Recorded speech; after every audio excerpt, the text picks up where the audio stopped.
Hello guys and welcome back to the channel here, and today we're going to be starting part 2 to what if Naruto was an Uchiha. So yeah, and I will be uploading on my second channel tomorrow, so don't worry about that. You will be seeing that Dragon Ball what if. And yeah, like, subscribe, share, I don't care what you guys do, as long as you enjoy my series. And enough talking, and let's hop into this. What if now, after Naruto had finished killing Mizuki and copying down the secrets from the scroll, he decided to go and tell the Hokage about what he had did. Now, the Hokage, my bad for the noise in the background, but the Hokage at first didn't believe him until Naruto showed him a bit of evidence. A headband, a burnt headband, showing how Naruto had somehow used some type of fire style jutsu. And Hokage decided that, well, he didn't need to press any further. Though he was still wondering how a freshly made Genin, who was dead last, kept his head down, just randomly defeated an experienced Chunin. How did he get the jump on him? Was it a face-to-face attack? It couldn't have been, because he wasn't that special in the academy. The only thing special about him was that the fact that he was an Uchiha, and even then, nobody really liked him. They only liked Sasuke and Menma. So he was very surprised and, very shocked. But he decided that, he owed Naruto a little favor. So he gave Naruto a A-rank reward. And he decided that to himself, that Naruto asked him for something, as long as it wasn't way too out of his power, way too out of his reach, he would do it for Naruto, as long as it wasn't too ridiculous. And Naruto, well, he thinks to himself, this is good.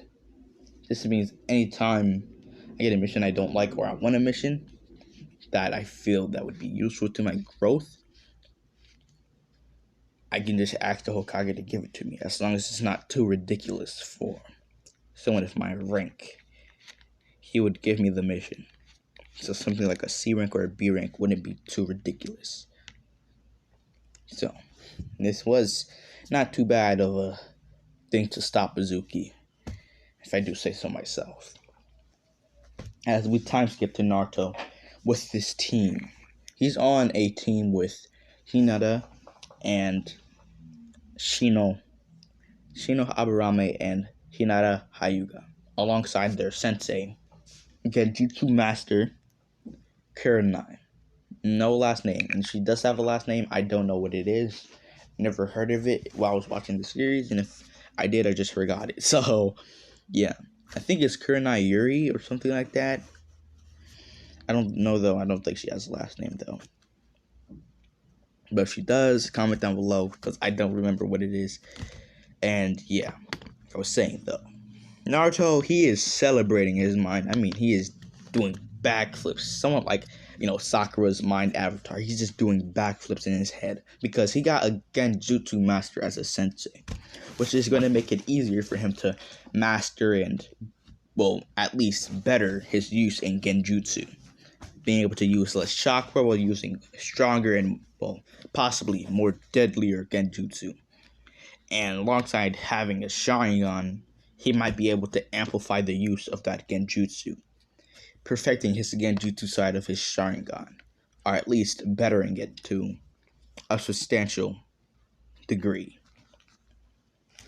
And he decides that after this meeting, he'll ask Kurenai for training he doesn't know, though.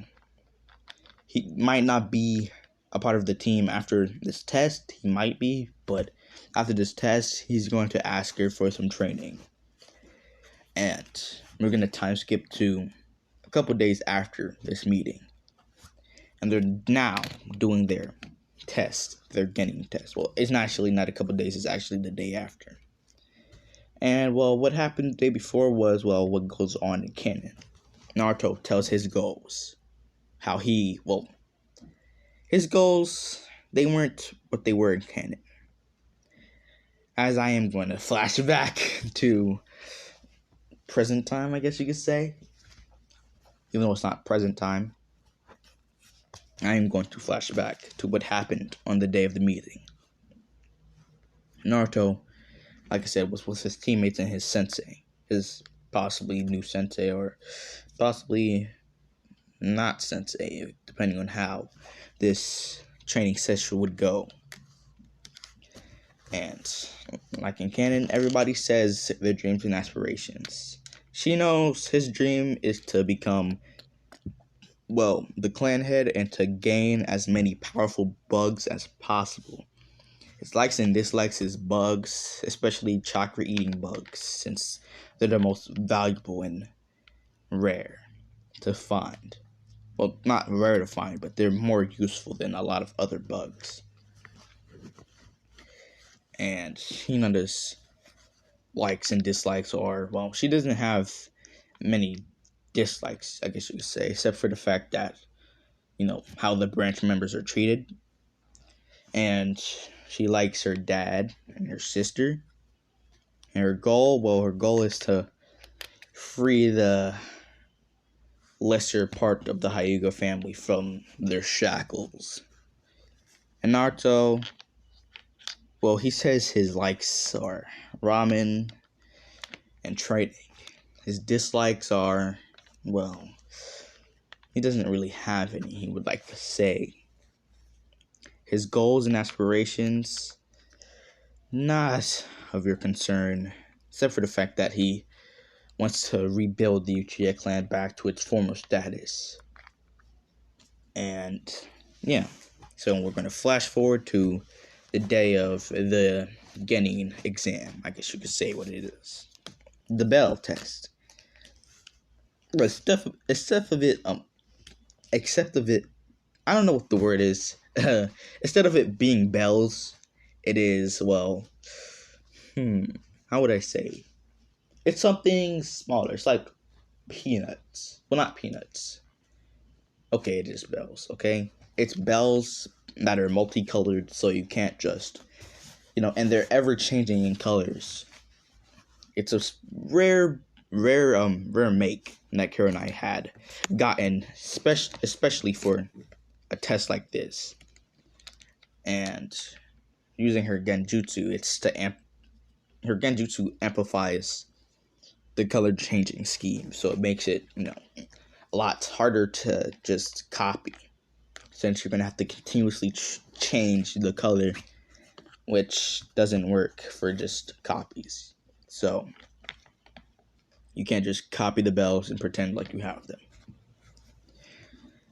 And, well, Kurenai, she explains the test. She explains how if one of you don't get the bell, you'll fail, and the rest will pass on as, well, Genins.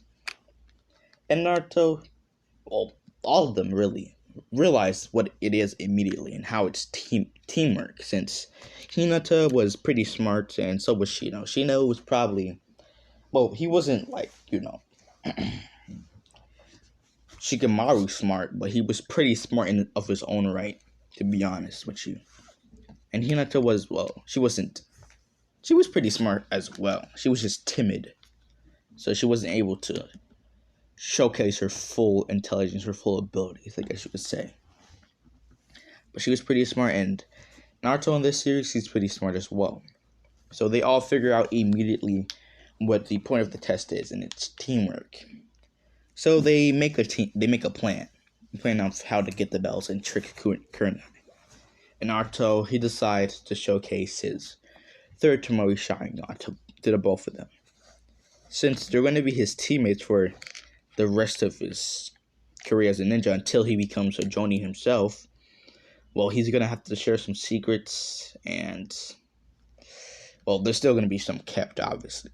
There's going to be a lot of stuff he can't talk about and say, reveal, because that's not for them to know. But, like I said, they're his teammates. They're going to be his teammates for a long time. So he has to reveal a couple of secrets. He reveals how he has the third Tomoe Sharingan. No, he doesn't want to yet reveal the Mangekyo, since that would bring up a lot of attention, and then they would think very highly of him, and he does not need that right now. So he only is showcasing his third Tomoe, which is all he really needs to defeat Kurenai, since she's very good at Genjutsu, I'm going to tell you. But she can't really put someone with a third Tomoe in a Genjutsu. It's going to be very difficult for her. Even though Naruto's not, experienced with fighting against Genjutsus, he has the third Tomoe, and he can immediately sense it, and he also has the Mangekyo, which will allow him to immediately break out of the Genjutsu, since his Mangekyo is very much superior and has more superior Genjutsus than what Kurenai has in her arsenal.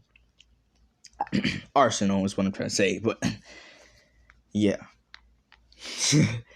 His Genjutsus are way more superior than hers. So if he really wants to break out of her Genjutsus with ease, he can just switch over to his Mangekyo Sharingan and bam. But he for now wants to keep that as a little secret between himself and himself, So yeah, as he walks out into, the open as a distraction, of course. But Kurenai, she doesn't know that, but she has a feeling that, he's a distraction. Though she can't confirm it since she has no proof, no evidence that he's a distraction. So she's just sitting there, watching as Naruto walks up and tries to bait her. No secession, though. My bad for the noise in the background. It's my annoying dog. But he tries to bait her again, and Kurenai still not biting. And this is all a part of her. It's all a part of their plan. It's to make Kurenai. It's to keep Kurenai's eyes on Naruto. Since Naruto is the first threat she'll see, she's gonna have to keep her attention on Naruto. So Naruto's just constantly baiting her through, some false threats, a lot of insults, just baiting her. But Kurenai, she's just barely holding back because she knows that this is probably a part of their plan. But then Naruto goes ahead and says something that he should have said, whether it was part of their plan or not. And the others realize this as well. And what Naruto said, he might get him killed if he isn't careful during this test. Hey, Kurenai, you wannabe Uchiha. Them red eyes and black hair. You're really a fake Uchiha, just like Kakashi. Oh wait, he's a better Uchiha than you. He at least had an Uchiha teammate. And he at least has his Sharingan. But you have that fake Sharingan. You wannabe. Come on and fight me, he says to Kurenai, which was a big mistake. But on his part, he's pretty capable, if I do say so myself. He can handle himself against someone like Kurenai, who's not a very active shinobi. She's not anything like, Orochimaru's subordinate, whose name I forgot. I don't know how, but I forgot her name. But we all know Orochimaru's subordinate that's still in the leaf. That weird girl with the pineapple haircut, kind of like Shikamaru's. I forgot her name. I don't know how, but how Orochimaru gave her the curse mark, and whoever she is. Kurenai's just not as physically strong, physically fast as her, because she relies heavily on her genjutsu. And since she relies so heavily on her genjutsu, she can't really... she's still fast, faster than most people, most Junins, and I got a good amount of the Jonins, but she's still not as, fast as she should be, since, she heavily relies on her genjutsu, which is her downfall, basically. If she was a lot faster, a lot stronger, and didn't rely so much on her genjutsu, I promise you she would be a lot more of a threat than she is in canon. But it is what it is, Everybody has their faults in this series. But enough talking about that. She rushes towards Naruto, but like I said, this was all a part of their plan. Naruto sees how she has such an incredible amount of rage on her face, and Naruto's like, oh god, I didn't mean to anger her that much, but since she's in such a blind rage, I can use this to my advantage. She'll be so angry to attack me, so willing to attack me, that she'll basically ignore a lot of her surroundings, a lot of other enemies, just to get me. And as Kurenai rushes towards him, Naruto spins around and runs for his life into the woods. And Kurenai chases after him. But, like I said, this was all a part of their plan. As Naruto then jumps randomly, and Kurenai, well, she doesn't really care or notice. She continues to run. But she then trips and falls face first into a trap full of paper bombs that are not even active, but look like they could be activated at a moment's notice. As Kurenai tries to get up, Naruto then says, whoa, whoa, whoa. You don't want to do that, do you? I could activate these paper bombs. And if I do, you'll go boom. And it won't be a very pleasant sight, to say the least, Kurenai. Now look, I just want you to give me those bells. Don't even think about activating your genjutsu. I have a third Tomoe Sharingan. It won't work on me. And how much was that? My bad for the interruption, guys. But as I was saying, Kurenai falls face first, and well, she was about to activate a genjutsu, but she decided not to, since most genjutsus she uses require hand signs, well, hand seals, and it would be very obvious to, just see her weaving hand seals on the ground. And since Naruto has the Sharingan activated, he could easily see and replicate her movements and put her in a genjutsu faster than she could if he wanted to. So she decides to just give up and give the bells. And then Hinata and Shino come out of the wet works and they slap some seals on her, which aren't too strong of seals, pretty easily breakable, but they do enough of the job for it to count as teamwork. And Kurenai, well, she passes them all. And Naruto is just like, this was easy, but most people know that Kurenai isn't too physically active or too controlled. Well, she doesn't have too much control of her emotions as well. Most people know that. So this was easier than killing a baby, I guess you can say. As that's where we're going to end this part off, and well, peace out.